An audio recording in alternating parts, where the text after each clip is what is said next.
Você já parou para pensar que o perdão pode ser a chave que você precisa para se sentir finalmente livre?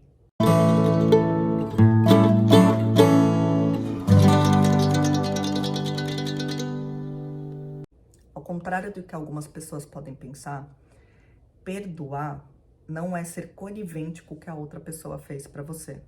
Não é aceitar a crueldade ou a malícia ou até um ato que foi sem querer da pessoa, mas que te machucou. Não é ser conivente e falar, não, tudo bem, isso não me feriu. Não é isso. O perdão, primeiro, ele vem de um ato de auto-perdão. Então, ele vem de um processo de você ter compaixão consigo mesmo. E depois que você acolhe todas as partes suas que ficaram feridas, você se pede perdão.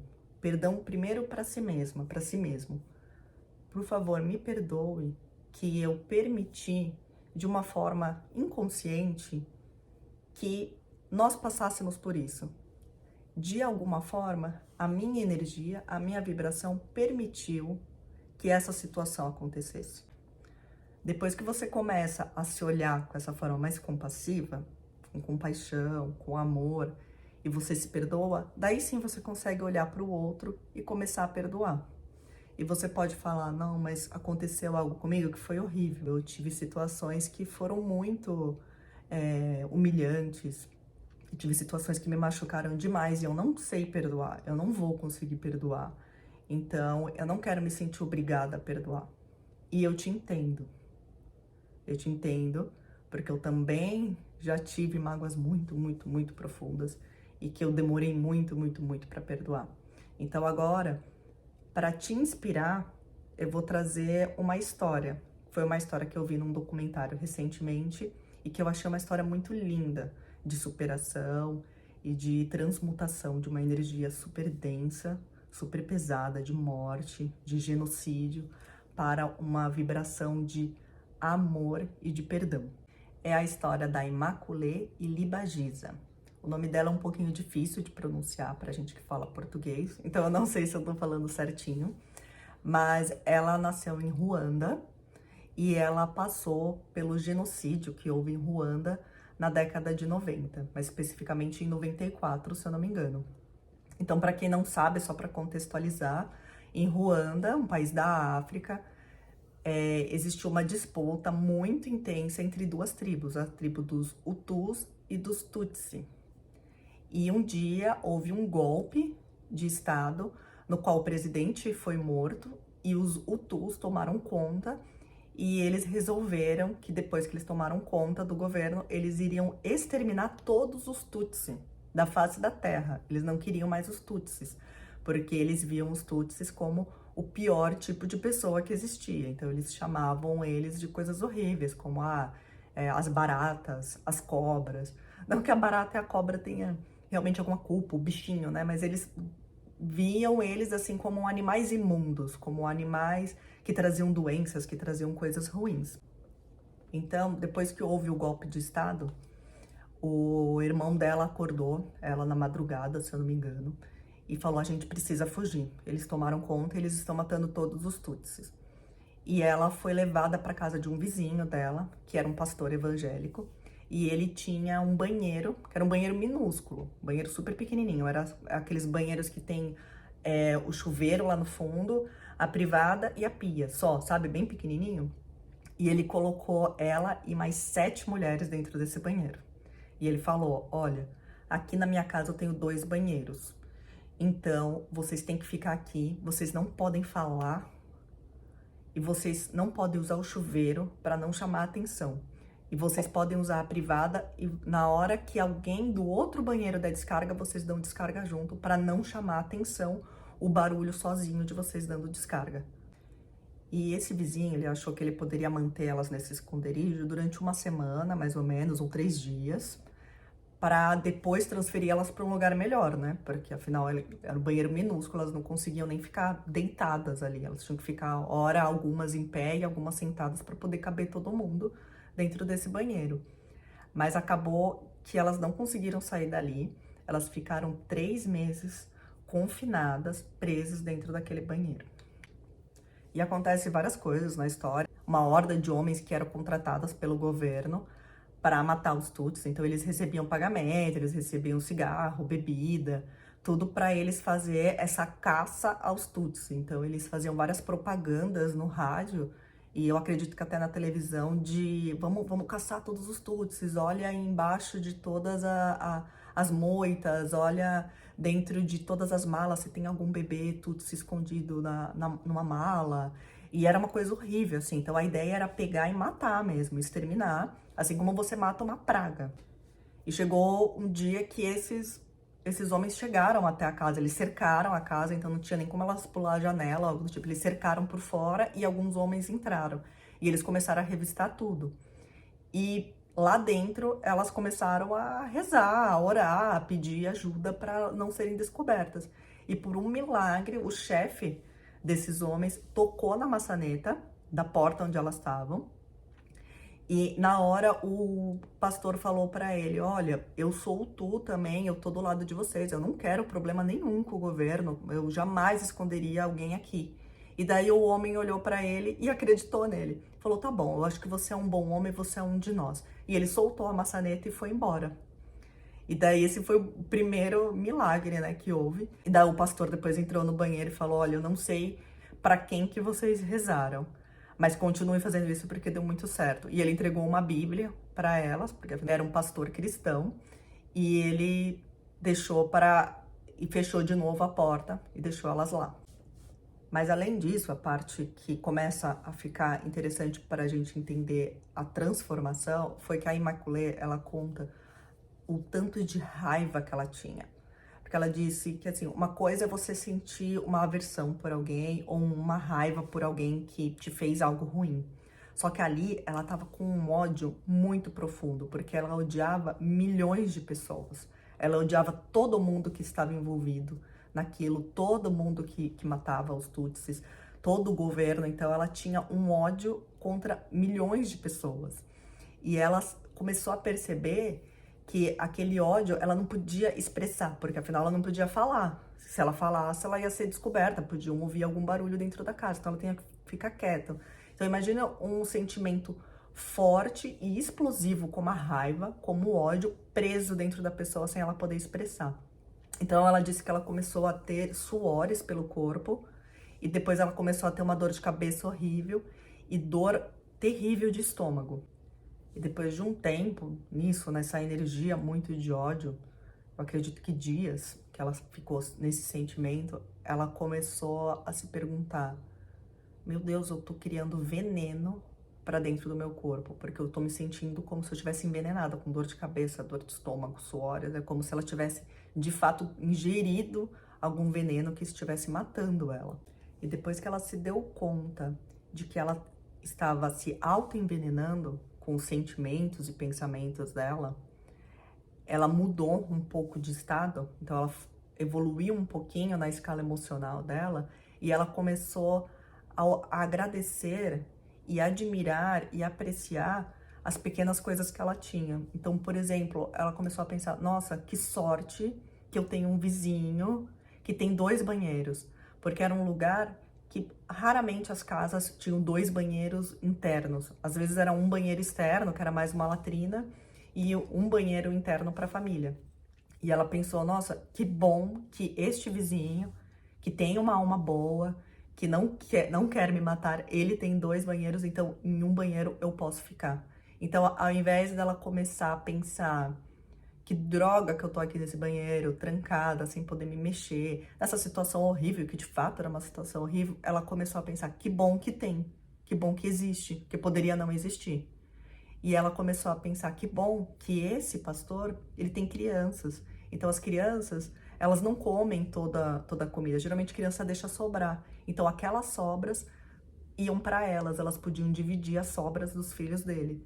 Porque afinal ele não poderia aumentar a quantidade de compras dele, que ele ia achar muito estranho. De repente uma família, vamos supor, de 4 pessoas, começa a comprar mais mercadoria para 7, né? Quem aqui faz compra de mercado sabe que uma pessoa a mais dentro de casa, um adulto a mais já faz uma diferença no carrinho, já dá pra ver que tá servindo para mais pessoas aquela compra. Então, eles não poderiam aumentar a quantidade de compra, a quantidade de alimentos que eles traziam para dentro de casa, porque ia chamar muita atenção. Tem alguma coisa estranha. Por que que eles estão, aquela família que eram 4 pessoas, de repente estão consumindo para 10, 20, né? Não é assim que funciona.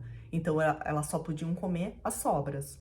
E ela conta que, de alguma forma, ela se sentia mais inteligente depois que ela começou a entrar nessa vibração de mais gratidão. Então, quando ela começou a entrar no estado de gratidão, ela começou a ficar com as batidas do coração com uma coerência. Esse coração começou a bater de uma outra forma, e essa coerência interna, cardíaca, trouxe para ela mais intuição. Então, por isso que ela se sentiu mais inteligente. Então, houve uma conexão mais forte entre coração e cérebro, e daí o córtex frontal, ele começou a funcionar com mais clareza. E daí ela conta que houve uma segunda busca na casa. Mais uma vez, esses homens entraram lá e estavam buscando. E dessa vez, ela estava com a intuição mais aflorada. E daí ela sentiu que eles estavam indo lá para buscar ela, especificamente ela, a Imaculée. E ela falou para o pastor: coloca um armário na frente da porta, porque dessa vez eles vão abrir a porta, eles vão girar a maçaneta. Por favor, coloca um armário aqui. E daí o pastor tava, não, se eu colocar, eles vão perceber que tá diferente a casa. Ela falou, coloca. Ela tava seguindo simplesmente a intuição. Não, racionalmente, talvez não fizesse tanto sentido, porque eles já foram lá.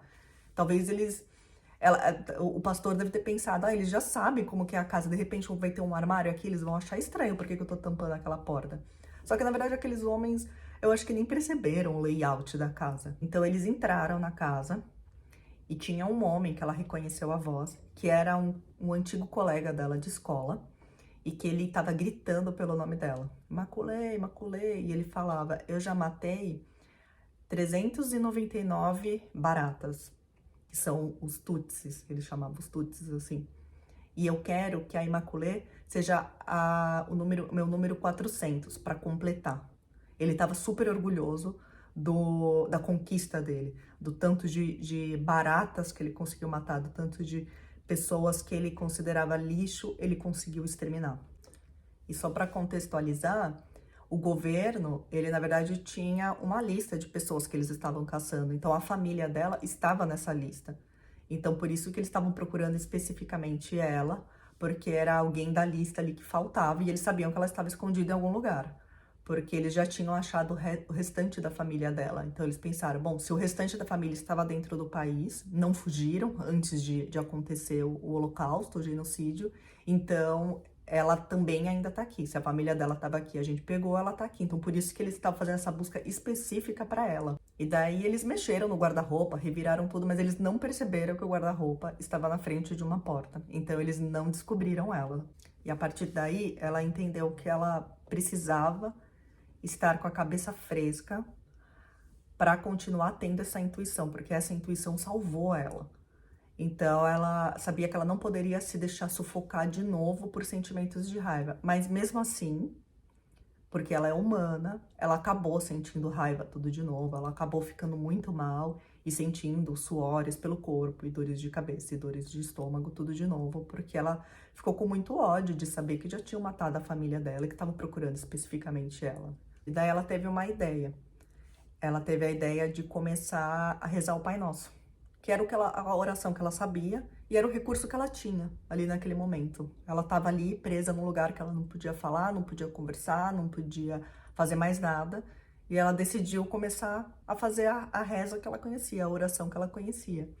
E daí ela fazia uns 200 Pai Nossos por dia. Ela ficava num processo meditativo mesmo, um processo que eu não vou dizer que é semelhante, porque ela estava numa situação horrível, mas uma situação, um processo às vezes semelhante de alguns monges que a gente ouve falar que ficam horas e horas e horas fazendo meditações e mantras. Então ela pegou o Pai Nosso e começou a repetir como um mantra. Mas toda vez que ela chegava naquela parte que fala perdoai-nos, assim como nós perdoamos a quem nos tem ofendido, etc., que tem nessa parte do Pai Nosso, ela não conseguia falar. Porque ela pensava, eu não consigo perdoar. Ela não conseguia. Ela falando, como que eu vou perdoar as pessoas que querem me matar, que mataram a minha família? Eu não vou conseguir. E ela ficava, não, não vou, não consegue. Ela chegava nessa parte e parava. Chegava nessa parte e parava. Daí ela chegou uma hora que ela decidiu, vou fazer o seguinte, eu vou editar, eu vou tirar essa parte, vou fazer toda a oração até aqui, pulo e continuo só para finalizar. E ela começou a fazer isso, foi algo que funcionou por um tempo para ela. Depois de fazer isso por algumas vezes, eu acredito que por alguns dias, ela começou a ter clareza de que se Jesus veio e nos ensinou essa oração, ele tinha algum motivo para colocar essa parte na oração, do perdoai-nos assim como nós perdoamos a quem nos tem ofendido. Algum motivo tinha para isso. Então ela teve a humildade de reconhecer que ela não sabia todas as coisas e que talvez Jesus soubesse um pouquinho mais que ela. Então, se ele estava colocando aquela parte, era por algum motivo. Mas como ela não conseguia de fato perdoar, e ela também não queria falar só por falar, porque ela não queria mentir, ela não queria, assim, diante, estar ali conversando com Deus e mentir, perdoa as pessoas, ela não queria mentir. Então, ela decidiu simplesmente entregar a Deus aquele perdão. Ela falou, se você, Deus, consegue perdoar, então perdoe, por favor, porque eu ainda não consigo. Então ela colocou nas mãos de Deus algo que ela não conseguiu fazer. E depois disso, começou a vir na tela mental dela imagens de várias pessoas, várias figuras. Então veio imagens do Nelson Mandela, da Madre Teresa, do Martin Luther King, veio imagens também de grandes ditadores, como Hitler. E ela começou a olhar aquelas imagens e veio uma pergunta para ela, como se fosse um chamado. Qual desses dois lados você quer pertencer? Ao lado do ódio ou ao lado do amor? E ela entendeu que aquelas pessoas que ela odiava tanto eram as pessoas que faziam parte do lado do ódio. Então ela não queria pertencer àquele grupo, ela não queria ter qualquer conexão com eles. Então ela falou, eu escolho o lado do amor. Eu quero ir para o outro lado, porque eu sou amor. Eu não sou isso. Eu me transformei nisso. Eu me transformei em uma pessoa negativa, uma pessoa com ódio, com rancor. Eu não sou isso. E nesse momento que ela fez essa decisão, ela teve uma experiência transcendental. Eu já tive a oportunidade de estudar psicologia transpessoal e a gente entende que o que ela passou ali foi um processo transpessoal, foi uma experiência transcendental. Então, ela naquele estado ali de escolha, de quero fazer parte do amor, ela começou a ser elevada para um outro estado de consciência. Então, ela alterou a consciência dela dali, daquele momento que ela estava dentro daquele banheiro, e ela disse que ela foi transportada em mente, em espírito, para um lugar que ela tinha ar fresco, que ela conseguia respirar, que ela conseguia se mexer, e aquilo foi trazendo bem-estar para ela. E depois dela ficar um bom tempo nessa vibração super elevada, ela começou a sentir compaixão pelas pessoas que estavam tentando matar ela, que mataram a família dela e os amigos dela. E aquela compaixão, ela veio de uma forma muito genuína, porque ela começou a olhar para eles falando, nossa, olha o que eles estão fazendo com eles mesmos. Eles acham que estão fazendo mal para os outros, que eles estão eliminando os tutsis, eles estão fazendo mal para outras pessoas, mas não existe o outro. Não existe o outro. A verdade é uma coisa só, estamos todos interconectados. Então, quando eu faço mal para alguém, eu estou fazendo mal para mim mesmo. E quando eu desejo mal para alguém, assim como ela estava desejando, porque ela estava com muito ódio, ela também estava se envenenando. E ela começou a perceber, nossa, eu mudei, eu vibrei no ódio e eu estava me fazendo mal. Nossa, quanta coisa ruim que eu trouxe para mim mesma.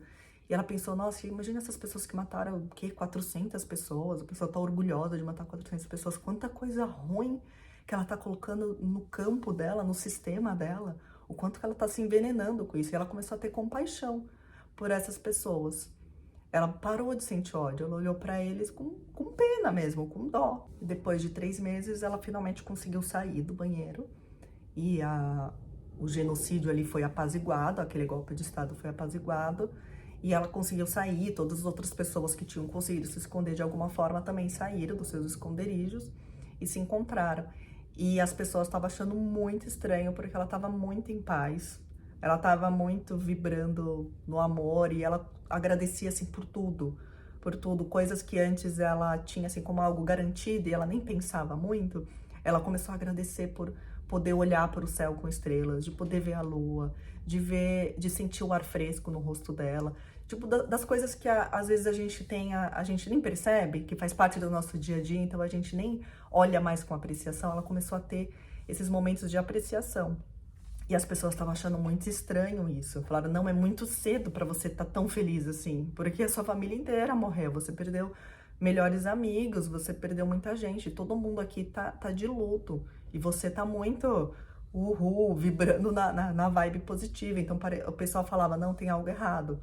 E ela mesma começou a duvidar de si mesma, falando, será que eu tô num mecanismo de defesa para não lidar com a dor da perda, a dor do luto, eu tô assim, me escondendo por trás desse good vibes aqui? Será que é a tal da positividade tóxica, né? Então, a explicação para isso, dentro da ideia da psicologia transpessoal, é que ela, naquele momento de transcendência que ela teve, e também na manutenção que ela fez de vibrar sempre na gratidão, no amor, em sentimentos extremamente positivos, ela economizou anos de terapia.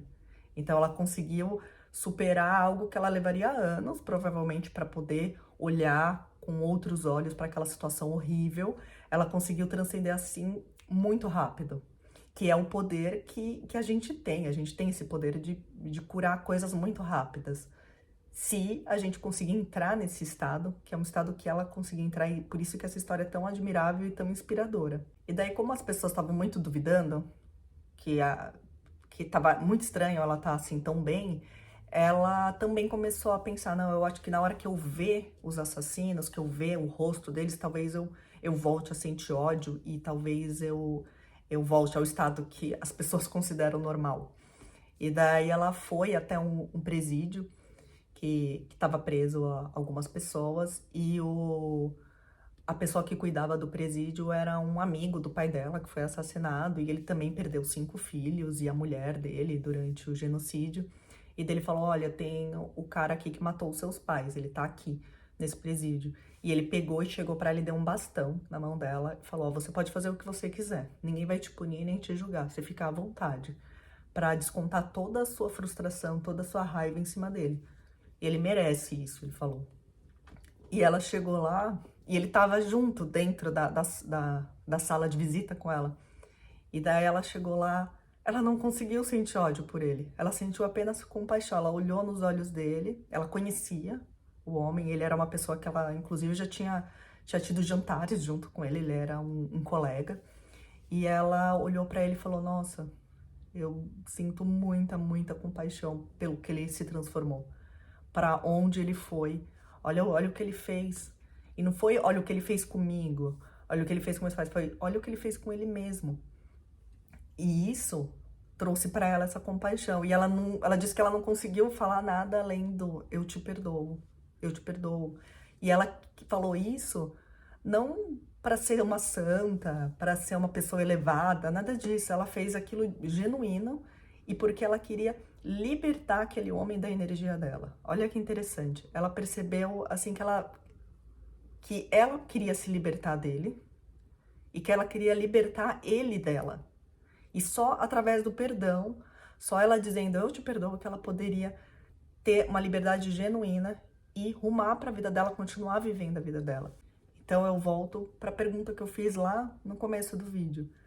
Você acredita que perdoar é ser conivente, aceitar os erros dos outros e ser totalmente tolerante?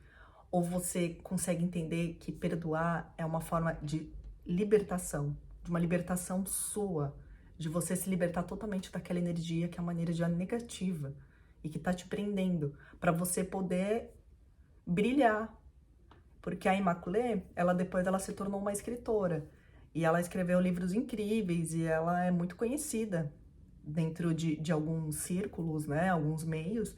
E a história dela é inspiradora até hoje. As pessoas buscam ela tem esse papel. Então, ela jamais chegaria no ponto que ela tá agora do mais alto brilho dela, numa uma versão mais elevada dela, a melhor versão que ela pode ser nesse momento. Ela jamais estaria ali se ela tivesse ainda presa na raiva, no ódio e não conseguisse perdoar. Ela estaria numa outra vibração bem mais baixa e ela não estaria manifestando todas as coisas lindas que ela manifesta. E é por isso que na prática do Ho'oponopono, em outras práticas de manifestação consciente, se fala muito do perdão. E é um perdão que primeiro tem que vir para você. Primeiro você tem que se perdoar por estar sentindo aquilo, por estar com aquela dor no coração, por estar com aquele ódio ou com aquele medo. Primeiro você se acolhe e se perdoe. E daí você começa a entender o processo de perdoar o outro. E de entender, tudo bem, o outro é um ser humano que nem eu. E ele causou tudo isso pra ele e eu não quero mais que ele sinta alguma dívida comigo. Que ele sinta que ele tem que se sentir culpado porque me fez aquilo. Eu perdoo, eu deixo ir embora. Porque daí assim, eu deixando ele ir embora, eu também vou pro meu outro rumo. Então, perdoar não significa que você vai continuar tolerando e vivendo com a pessoa. Ela não, a Imaculée não tem que ficar indo lá na prisão visitar e levar comida e levar flores pro assassino dos pais dela. Não é nada disso. Ela apenas libertou ele dos laços energéticos que eles tinham, do karma, né? Vamos dizer assim, que essa palavra é um pouquinho complicada, mas do karma que eles tinham junto, ela se libertou daquilo e ela pôde continuar vivendo a vida dela e a evolução dela aqui na Terra. E daí, diante dessa história, eu pensei, se ela conseguiu perdoar os assassinos do pai dela, dos irmãos dela, dos melhores amigos dela, como que eu não posso perdoar alguém que me fez uma ofensa, que me fez uma crítica? Se ela conseguiu perdoar algo tão difícil como um genocídio, eu consigo perdoar todas as outras ofensas, todas as outras coisas, e consigo perdoar todos os relacionamentos que eu tive antes do meu casamento, que foram relacionamentos abusivos, que foram relacionamentos complicados, em todos os momentos em que eu me senti humilhada, eu consigo perdoar tudo. E eu vou perdoando ao meu tempo, eu vou perdoando conforme eu consigo, mas eu vou perdoar. Porque isso vai me libertar e vai fazer eu brilhar cada vez mais e me tornar sempre a melhor versão de mim mesma. E tudo que eu for colocar no mundo, eu vou colocar com mais amor, com mais sabedoria, com mais gratidão, com mais liberdade, e as coisas só vão fluir, evoluir, evoluir, evoluir, que é a forma como eu vejo. Então é um convite aí para você pensar sobre isso, se inspirar nessa história, e gratidão por chegar aqui até o final do vídeo. Eu fico muito feliz e vejo vocês na próxima.